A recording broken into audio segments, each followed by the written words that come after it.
अस्सलामु अलैकुम वरहमतुल्लाहि वबरकातुहू अज़ीज़ान मिल्लत इस्लामिया। उम्मीद और दुआ है कि आप तमाम खैर आफियत से है। मैं आपका भाई advocate Sadiq Sheikh. Advocate Sadiq Sheikh YouTube channel में आप तमाम का तहे दिल से इस्तकबाल है। आज हम लोग सिटीजनशिप अमेंडमेंट एक्ट 2019 CAA के बारे में सुप्रीम कोर्ट में जो पिटिशंस फाइल किए गए हैं और सुप्रीम कोर्ट का जो सुनवाई के दौरान जो उन्होंने स्टेटमेंट्स दिए हैं और उन तमाम का हम मुताला करेंगे और आप तमाम के सामने मैं जो सुप्रीम कोर्ट में जो पिटिशंस फाइल किए वो कौन कौन है, जजेस कौन है और कौन रेस्पोंडेंट्स है और किस तरह से कौन से स्टेट्स CAA के खिलाफ है, कौन से स्टेट्स में CAA लागू नहीं होगा और CAA क्या बिल्कुल स्टेट्स खिलाफ वर्जी कर सकते हैं CAA की, सेंटर की, ये तमाम चीज़ों की तफसील मैं आपको दूंगा। तफसील में जाने से पहले आप तमाम से अपील और रिक्वेस्ट है कि मेरे यूट्यूब चैनल को लाइक शेयर सब्सक्राइब ज़रूर करें। आप जानते हैं कि ये बड़ी जिम्मेदारी है कि CAA जो ख़ासकर मुसलमानों के खिलाफ, जो दलितों के खिलाफ और जो हिंदुस्तान के दस्तूर के खिलाफ लाया गया है, इसके बारे में मेरी कौम को, मेरे हिंदुस्तान के लोगों को उजागर करना, मुत्तहिद करना और उनको अपडेट्स देना। जो काफ़ी सारे फैक्ट्स हैं वो मीडिया में और सोशल मीडिया में नहीं आ रहे, तो वैसे तमाम फैक्ट्स को मैं अवाम में लाना मेरी दीनी मिली जिम्मेदारी और फरीज़ा समझता हूँ। तो इस फरीज़े के ज़िम्न आपके सामने भी मैं काफ़ी सारी फैक्ट्स ला रहा हूँ। तो आपसे अपील और मैं रिक्वेस्ट करूँगा कि ज़रूर इस वीडियो को आप लोग तमाम व्हाट्सएप ग्रुप्स में, सोशल मीडिया में, माइक्रो ब्लॉगिंग वेबसाइट्स पे शेयर करें और हमारे लोगों को आप उनके इल्म में इजाफा करें और उनको अलर्ट रखें कि CAA के बारे में जब कभी भी हम सोशल मीडिया पे या फिर और कहीं मीडिया में वगैरह बात करते हैं तो हमारे पास पूरा इसका नॉलेज हो, सब्जेक्ट हो और कंटेंट हो। तो चलिए आपको मैं बता दूं कि CAA के बारे में जो सुप्रीम कोर्ट में पिटिशन फाइल हो रही है वो 2019 जब ये एक्ट पास हुआ तब से ही फाइल हो रही है। इसके बारे में सबसे पहले जो पिटिशन फाइल करने वाले हैं इंडियन यूनियन मुस्लिम लीग के जो पार्टी है उसके लोग हैं। अब आप मार्च 16 को असदुद्दीन ओवैसी साहब ऑल इंडिया मजलिस इत्तेहादुल मुस्लिमीन पार्टी के प्रेसिडेंट ने भी, MP साहब हैदराबाद के, उन्होंने भी पिटिशन फाइल की है। तो अब ये सुप्रीम कोर्ट के अंदर जो पिटिशन फाइल किए गए, मार्च 19 को उसकी सुनवाई हुई। उस सुनवाई में ये पिटिशंस कम से कम 237 पिटिशंस और 20 प्लीज इसके अंदर सुप्रीम कोर्ट में एडमिट हुए। तो सुप्रीम कोर्ट से अपील की गई कि CAA पे स्टे लगाया जाए, रोक लगाई जाए। तो सुप्रीम कोर्ट ने साफ सीधा कह दिया कि कोई स्टे तो नहीं दिया जाएगा, लेकिन सेंटर से इसके ऊपर एक्सप्लेनेशन और नोटिस मांगा है। जो सॉलिसिटर जनरल है तुषार मेहता ने बहुत ज्यादा ही टाइम मांगा था, 4 हफ्ते से ज्यादा कुछ, तो सुप्रीम कोर्ट ने इन्हें 3 हफ्तों का टाइम दिया, यानी अप्रैल 8 तक। फिर अप्रैल 9 को ये सुप्रीम कोर्ट में CAA के बारे में सुनवाई होगी। तो जो जजेस है, बेंच ऑफ जजेस, 3 बेंच ऑफ जजेस CAA की केस की सुनवाई कर रहे हैं, जिसमें DY चंद्रचूड़ जस्टिस है, जस्टिस JB पारदीवाला है, जस्टिस मनोज मिश्रा है। ये 3 जजेस सुन रहे हैं। जो सॉलिसिटर जनरल है वो तुषार मेहता है। तो सुप्रीम कोर्ट ने नोडल ऑफिसर्स का भी ऐलान किया है जो पिटिशनर की तरफ से जो सुनवाई करेंगे, जो अंकित यादव एडवोकेट है और रेस्पोंडेंट की तरफ से जो है एडवोकेट कनु अग्रवाल है। तो आप तमाम को जैसे मैंने बताया, CAA जब लागू हो गया तब से ही इंडियन यूनियन मुस्लिम लीग ने ऑफिशियली सुप्रीम कोर्ट में पिटिशन भी फाइल किया। तो अब मैं आपको खास वो ऑर्गेनाइजेशंस और पार्टीज बताऊंगा। 237 के बताना तो टाइम भी लंबा हो जाएगा, वीडियो काफी तवील होगा। तो इसलिए जो खास पिटिशनर्स है जो मैं गिनती के आपको सुना सकता हूं तो उनके नाम बताऊंगा, आप जहनशी कर ले और जब आप मुखातिब होते हैं मीडिया या सोशल मीडिया पे तो जरूर आप इनके नाम को बता सकते हैं। तो ऑफिशियली जो स्टेट ने 3 स्टेट्स ऐसे हैं जिन्होंने डायरेक्टली CAA को अपने स्टेट में लागू नहीं करने की बात कही। उसके अंदर वेस्ट बंगाल है, तमिलनाडु है और केरला है। तो इन तीनों में भी केरला ने ऑफिशियली सुप्रीम कोर्ट में पिटिशन फाइल किया है।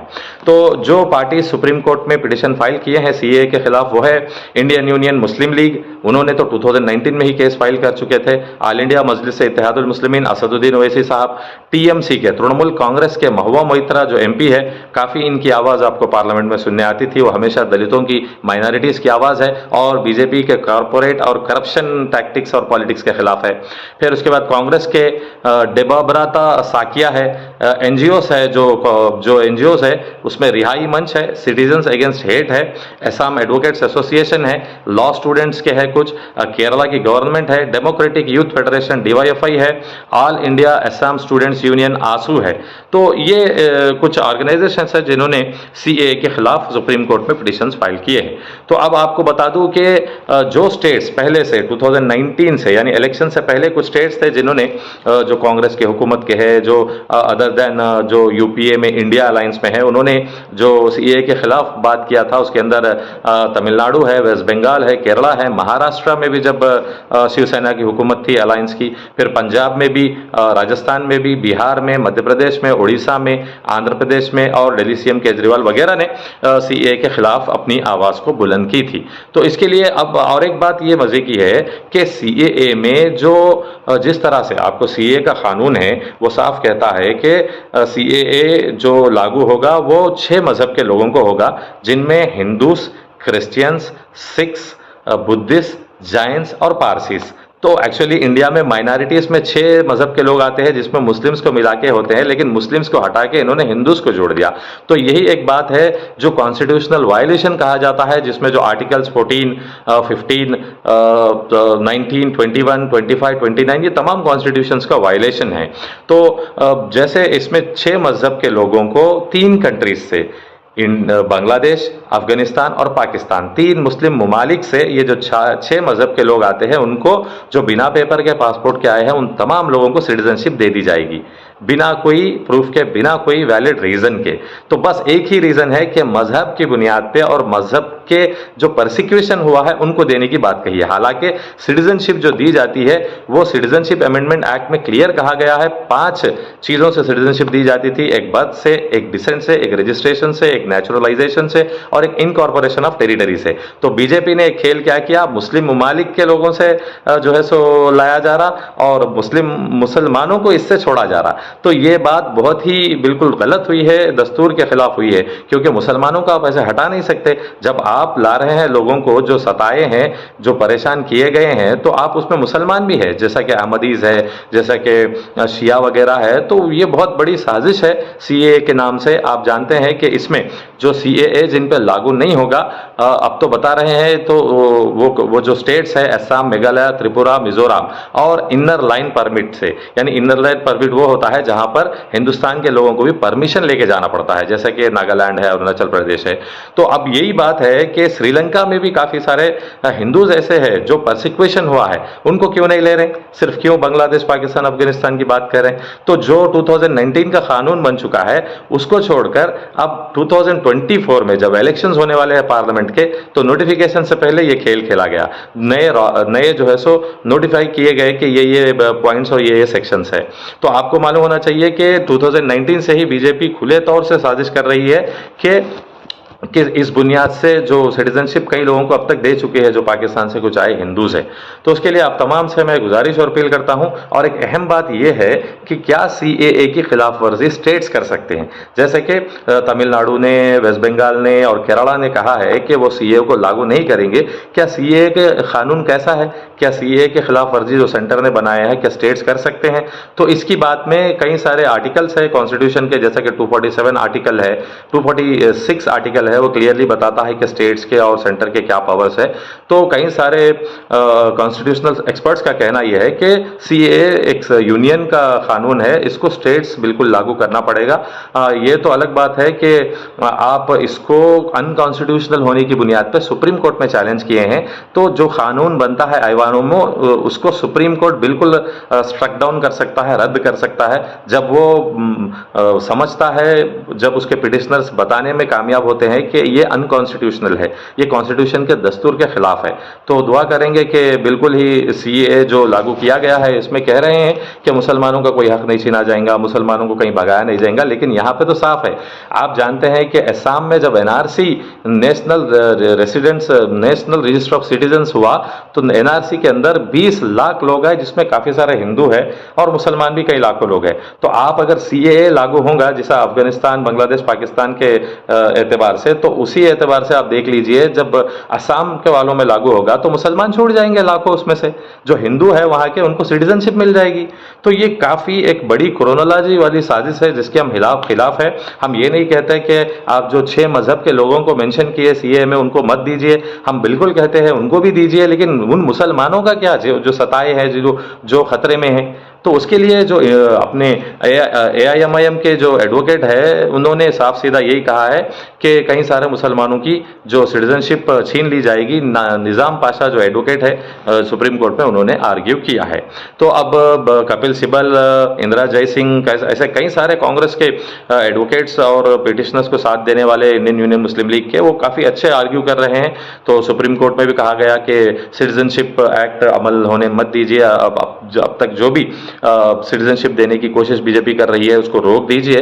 तो सुप्रीम कोर्ट ने साफ सीधे कहा है कि वो स्टे तो नहीं देंगे, लेकिन सुप्रीम कोर्ट से वो लोग नोटिस से रिप्लाई मांगे हैं कि क्या ये पिटिशंस का कहना है क्या क्या वाकई अनकॉन्स्टिट्यूशनल है। तो अभी भी धोखे में रखने की साजिश ये की जा रही है बीजेपी की जानिब से, सॉलिसिटर जनरल की तरफ से, कि किसी की सिटीजनशिप छीनने का हक इसमें नहीं है, इससे मुसलमानों का कोई असर नहीं है, इसमें हिंदुस्तान के मुसलमानों का कुछ नहीं जाता। अरे मेरे भाई, हम यही तो बता रहे हैं कि बिल्कुल आप जब हिंदुस्तान के मुसलमानों को नहीं जाता आप कह रहे हैं, तो क्यों आप दूसरे देश से जो हिंदुओं को, क्रिश्चियंस को, सिख्स को, बुद्धिस्ट को, जैन्स को, पारसीस को ला रहे हैं, उस पर फिर मुसलमानों को क्यों नहीं लाते?